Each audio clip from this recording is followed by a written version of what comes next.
আমরা আপনাদের কাছে বিনয়ের সাথে প্রশ্ন রাখতে চাই,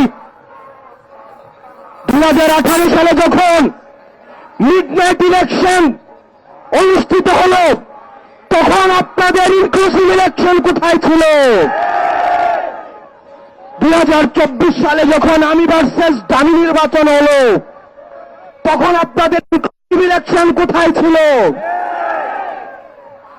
যখন আমরা দেখেছি সিএমএইচে এরশাদকে বন্দী করে রেখে একজন দামি বিরোধী সাজিয়ে নির্বাচন অনুষ্ঠিত হল, বিএনপিকে ক্ষমতা কাঠামোর বাইরে রেখে, গণতন্ত্র কাঠামোর বাইরে রেখে, তখন আপনাদের ইনক্লুসিভ ইলেকশন ছিল। যেই বাংলাদেশে 2000 শহীদের রক্তের দাগ এখন শুকায় নাই, সেই বাংলাদেশে আওয়ামী লীগের কোন ইনক্লুসিভিটি হতে দেওয়া হবে না।